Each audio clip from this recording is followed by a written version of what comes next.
Hello అండి, నేను ఇప్పుడే బార్బరిక్ సినిమాకి వెళ్ళాను. థియేటర్లో 10 మంది ఉన్నారు.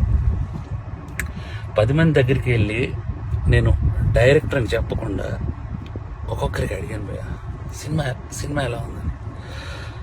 సినిమా చాలా బాగుంది అన్నారు. నిజం చెప్పండి భయ్య, నేను డైరెక్టర్ని అని అంటే, సార్ డైరెక్టరా మీరు అని హక్ చేసుకొని సినిమా చాలా బాగుంది సార్ అని అంటే నాకు కళ్ళలో నీళ్ళు ఆగలేదు. ఎందుకు మరి 10 మంది థియేటర్లో ఉన్నారు, 15 మంది థియేటర్లో ఉన్నారు, ఎందుకు నాకు అర్థం కాలేదు. అంటే ఏం చేస్తే వస్తారు? నేను ఇంత 2.5 ఏళ్ళు పిచ్చుకొక్కలా కష్టపడ్డాను. 2.5 ఏళ్ళు. మీకు కూడా చెప్పాలి, నేను నిన్న సాటర్డే ఆఫీసులో చిన్న మనస్తాపం అయింది. థియేటర్కి ఎవరు రావట్లేదని చెప్పేసి ఇంటికి వెళ్ళాను. మా ఆవిడ సినిమా 4:40 షోకి వెళ్ళింది. నేను 5 o'clockకి ఇంటికి వెళ్ళిపోతున్నాను చెప్పాను. నువ్వు సినిమా చూసిరా, నేను ఇంటికి వెళ్తున్నాను అన్నాను భయ్య. మా ఆవిడ పరిగెత్తుకొని వచ్చేసింది భయ్య. నాకు అప్పుడు అనిపించిపోయింది, నేను ఎక్కడ మనస్తాపానికి చెంది ఆత్మహత్య చేసుకుంటారేమో అని వచ్చేసింది భయ్య. 2.5 ఏళ్ళ కష్టం తనకు తెలుసు.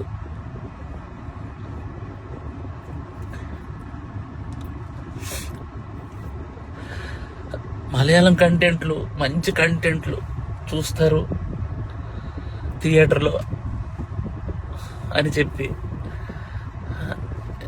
చేశాను భయ్య.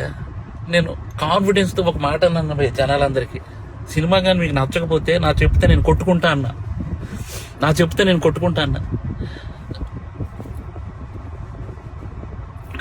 చెప్తే నేను కొట్టుకుంటానంటే కూడా జనాలు రాలేదు భయ్య.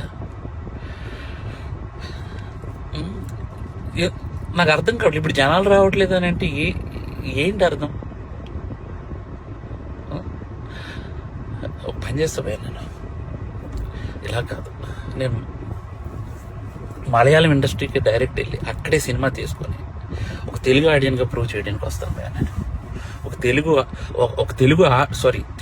తెలుగు ఆడియన్కి సినిమా తెలుగు కూడా తీస్తే ఎలా ఉంటుందో చేసుకొని వస్తాను భయ్య. మీరు మలయాళం సినిమాలు అయితేనే వస్తున్నారు భయ్య, అర్థమైపోయింది నాకు. అంటే పరభాష చిత్రాలు కంటెంట్ సినిమాకి ఒక్కసారి వెళ్ళి బాగాలేదంటే నేను ఒప్పుకుంటా భయ్య.